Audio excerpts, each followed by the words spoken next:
rise and shine. Let's get ready to take on the day. Activated Mornings on WEFM 99.9 is on now.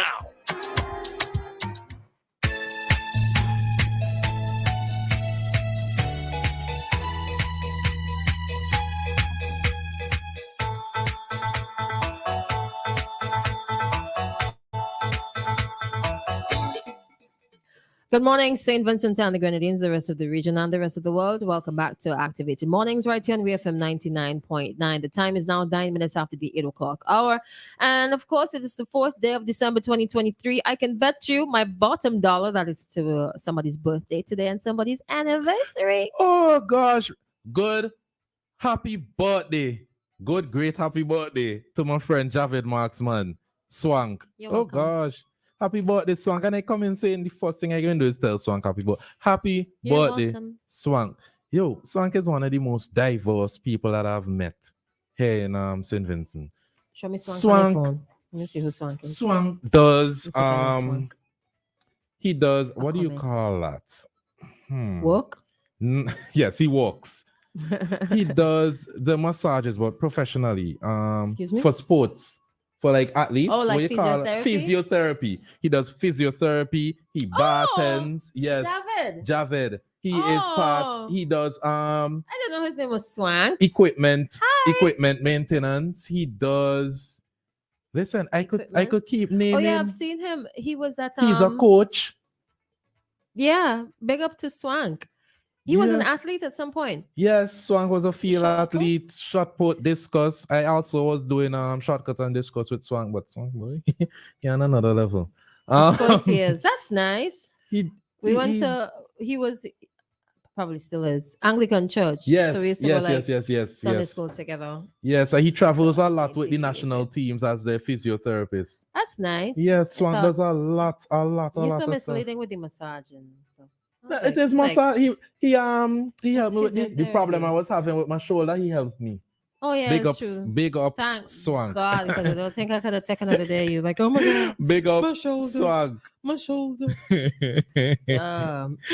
But now I know his nickname. Yes, that's his nickname. So big up Javid Marksman. If you don't know Javid Marksman, you must know his father, who unfortunately passed away recently.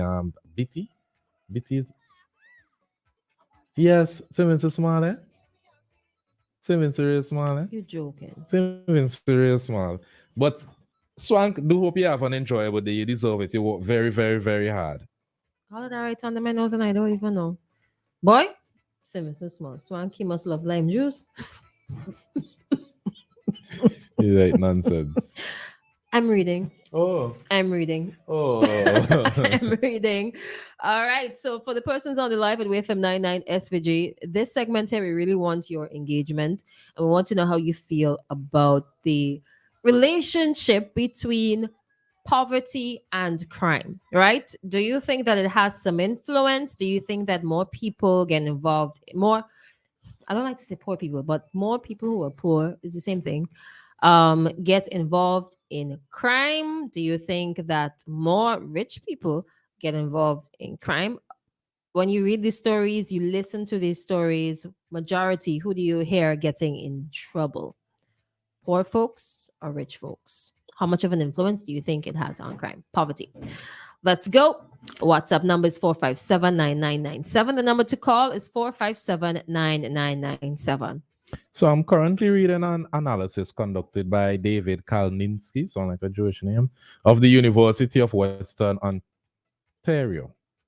So he said from 1975 to 1997, an experiment to test the effects of unconditional cash payments, sometimes termed as universal basic income, was conducted. The study was especially important to determine the facts on crime rates because, unlike other studies of the sort, the entire town of Dauphin was given unconditional cash payments, creating a macro-level community data set. As a result, the real median household income rose from $24,000 to close to $40,000 from 1971 to 1976. However, the lack of funding the surrounding analysis of the experiment made analysis of the corresponding crime data impossible until very recently. The results are eye-opening. So the results are clear. After the unconditional payment began, there was a change in violent crimes that amounts to 350 fewer violent crimes per 100,000 people compared to other towns. What does that say? That when the persons got the money, they stopped being as violent or committing violent crimes as before when they were quote unquote experiencing poverty. Okay. So that suggests that poverty has a role to Yes, play. this analysis suggests that, but this is 1996. I don't think that makes much of a difference. 1996 versus 2023, because I Well, mean a given it's perspective right. also, yeah. It's responses, right? Mm-hmm. Lots of things that happened years ago are still used in research and analysis Mhm, today because they don't change, right? All right. So while we await some responses, because we wanna get you guys involved, because we wanna hear how people are thinking about this. All right. 4579997 WhatsApp and number to call. Let me say good morning to Trevor. Trevor, see you. Hurry up with your response. Thank you. A very good, beautiful, snowy morning. With reference to van driver, do they have to pass a specific class of driver and test? Yeah, they have to do a test. Most countries require. All right. Somebody's sending out birthday greetings. We'll get to that in a bit. Don't want to get too distracted. Yeah. Good morning to Anne and good morning to Juan. All right. So your responses are coming through. So let's get them out of the way right now. Somebody says the rich get away with it. I guess that's to say that they both contribute to crime, criminal activity. It doesn't matter their economic background. Rich people just know how to get away. All right, here's another one. Facts. More and bigger crimes are committed by rich people than poor people. Crimes get amplified by the fact that the poor person's crime is visible. That is rather interesting. That is rather interesting because I've heard from time to time people say, in justifying when poor people commit crime, is only poor people all they have strength for. You've heard that? You've heard that already? Of course. All right. Good morning, guys. Look at all the killings that happened for the year and try separate them and see the connection. All the women that got killed this year, is it because of poverty? How about those that caused by domestic violence? I think one of the reasons is parents stop being parents, causes, and people stop taking their kids to church. Sunday school empty, boy. Sunday school empty? Catherine, I go Sunday school. Stop going Sunday school. I can't remember what age. But thank God for Sunday school. You know, funnily, some of the people that I went Sunday school with have gotten themselves in trouble with the law. Others have not. So, well, they're really paying attention to what was happening in Sunday school. One of the guys who got shot this weekend. But yeah, many of us. He went to Anglican church. Boy, it's so shame to say, boy. He also went to the Adventist church. He still got Sunday school, man. Okay. I So how in my much- mind, I'm thinking we got confirmed together, but I don't remember. So how much of a difference does church really make? And I hope my grandmother don't cuss me for saying Perhaps that. she should give it some licks. Perhaps, But we right? have to ask the question. Yeah, but perhaps without the church, there would have been like 12 deviants. With the church, we only end up with 2. Hard to say, hard to tell because It's hard to tell. so We many don't know. variables. Now, there's another comment here on the live. A poor man steals a $5 item and gets 3 months in prison. A rich man steals That is a problem. hundreds of thousands and walks free.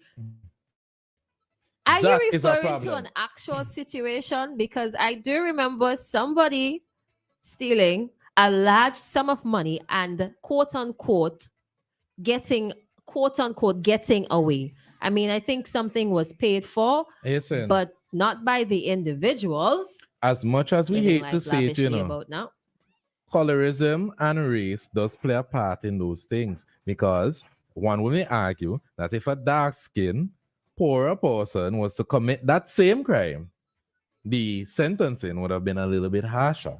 But when you see a different race or a lighter skinned person committing these crimes, you notice that the sentencing a little bit lighter. So I'm wondering if we're getting heavier sentences based on complexion and lighter sentences based on Have you also looked at, complexion. so that's like a subliminal bias right there, right? But have you looked at the other aggravating factors for those specific cases? Like, have they gone before the court already? Why they're able to rack up a heavier sentence? The guy from is it Customs recently? Not sure about the customs were. But there was a story circulating recently. Trying to remember where the guy was from. Where did he steal money from? The government or was it Customs Port? I don't remember. You know what I'm talking about? Oh, But that's a dark skinned fella. I wonder how much money he stole. We're about to see what would be the outcome of that case. But I'm pretty sure we're thinking about the same person who stole the large sum of money. And I don't think they saw a day in prison. It's just something to think okay, about. that's one. Just I think something. that's an exception, man. Just something to think about. The colorism and That's the just racism. we don't know if it's actual fact, but I think it's something to think about at least. Consider. I think I'm leaning towards agreeing with when people say it's the poor people that get caught or get I agree in with trouble that as well. versus the rich folks. They know how to Because get away somehow. I am pretty sure if police was to do a search and find a gun on me, I am pretty sure I'm going to get a much heavier sentence than I know of situations where with persons who coincidentally lighter skin and also in a higher class than me that has Maybe gotten it's away. the classism. That has gotten away with stuff like that. Maybe it's the classism is a major deciding factor, and classism goes, for the most part, hand in hand with. I think the classism here is especially higher than colorism, in my opinion. People tend to have more respect for you, and you have more resources when the class goes up than the everyday Joe. So the everyday Joe, without knowledge of the legal system, we have to consider that also. Without knowledge of the legal system, would face harsher penalties because he doesn't know how to maneuver around the loopholes in the law. While the person who has more resources and has the lawyers and who probably having brunch with the magistrates or the magistrates' relatives and we know each other on a first name basis and they don't recuse themselves, you see they getting lighter sentences. That's crazy. That conflict or perceived conflict of interest is crazy. Something else to think about. But I would say St. Vincent's so small. It is very small. It is very small. Comparatively. Everybody knows everybody here. And by the time you finish recusing yourself, sometimes, like, would there be one or two cases where, okay, you kind of have to because there's nobody else to? Permit me to make a small comment here. That is my problem with a lot of the police magistrates because you interact with people a lot and there are people that you're going to have issues with and people that you will become friends with. So what happens when the criminal element is introduced? And out of 500 people, 300 people that show up in court for the week, you're going to recuse yourself 300 times. So what's the point of you having the post? What is the point of you having the post if you're not working? So you're getting 2 out of 5 times. 3 out of 5 40%. times. 3 out of 5 times. Okay, so that's 60%. Okay. So you're getting a full salary for 60%. Do we hello? They have people who collect a full salary plus and ain't doing nothing. Good point. That is besides the point. So if you're just joining us, the question is, how much of an influence does poverty have on crime? Is it a major contributing factor? Yes or no? Or is it that rich folks are the ones who get away with criminal activity and they both commit crimes on a go to push, you go to gun any school and go to residential area. You feel a bit safe. If you're custom driving with your windows up, you take your windows down. If you want to go for a stroll, you go for a stroll. There's the occasional burglary because there are people who will see somebody, and I always say that when you're stealing from somebody's hate because you're seeing somebody with something and you deciding I deserve that more than. But when you go into Pars Avenue, Rose, Lay you, Edinburgh, you don't feel that level of safety. Why is that? areas. But the difference is again the Edinburgh, economic. Edinburgh is Pars not a risk. Avenue,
Some people's choice, though, are guided by greed and laziness. So you're greedy, you want what you want hanging out where your hand can reach. So you want more, you're not satisfied with what you have or what little you have. So you want more, so you go and steal and you go and rob and you go and kill. Laziness too, I think, is a contributing factor to the choices, the poor choices that poor and rich people make. Because some of them have things and they're just lazy and they just, there are some poor people who do not have a lot, let me say it that way, who will get up 4, 5, 6 o'clock in the morning and go out and grind. And there are some people who don't have enough who would get up 4, 5, 6 and go out and steal and commit crime. So I think it also boils down to that individual's values. Parenting again. So if you have poor values, you're lazy, you don't want to work, you get yourself involved in crime because you are, quote, I hate the term poor, quote unquote poor. What happens? I sometimes when you hear like coming out to the court, this person has X amount of children to take care of. This person has this, that, and terror. You don't hear the stories about people who are taking care of 5, 6 children, their parents or parents, but they're still able to do the right thing, right? Make sufficient money. It may not be enough, but at least they're not getting involved in crime. You don't hear those stories. The people who are fighting, who have 2 and 3 jobs, who go home at 6 o'clock, make juice, take care of the family, and still repeat the process again. You don't hear those stories, and there are people who do that, but they don't tell you those stories, right? So I think it's a choice that has a lot of influence by economics. What are you saying is a choice? The choice to commit crime Okay. has influence by external and internal factors. I wholeheartedly agree with that. I think at this time we need to stop shielding criminals Stop sheltering them in your homes. within the poor, the middle class, and the upper class demographic. Stop shielding criminals. Wholeheartedly agree. People need to accept the fact that the criminal is not the person with the gang sign and the marijuana cigarette in his mouth and the tattoos, the gang related tattoos. The criminal sometimes is your pastor. The criminal sometimes is the person working in the bank, working in the front office. The person dressed neatly, going to work every day that pass and tell you good morning, have a great day. That is also a criminal. A criminal can be, I always say this, that politician. A criminal can be that police officer. I do not think. Where's the bell? I do not think that criminals should be stereotyped based on the way that they carry themselves, because there are a lot of criminals that walk around looking like you and I. So remember they used to say at one point, once you have dreadlocks, you must be involved in, Yeah. about the bald-headed man doing Fouls. okay. So they have labeled the poor person as a criminal automatically. Yeah. When the rich person stop shielding these criminals, and the hypocrisy in it, right? The hypocrisy in it is this the advice that comes, it is fed down. It is fed down when they're the ones who are also guilty of shielding criminals. You know what else we could talk about? Oh boy, watch out, man. We could also talk about Venezuela and Guyana? oh my days, we have to touch on Venezuela and Guyana. But we're gonna break right now and we'll come back to you, and there's around that time where we speak with quotes. So we have to have a conversation with quotes. We gotta break the life. We had to break the life. We had a conversation with quotes, and then we come back, we talk about Venezuela and Guyana. Maybe we could wrap up this. Maybe we could even talk about it in What is it you wanted to move on to?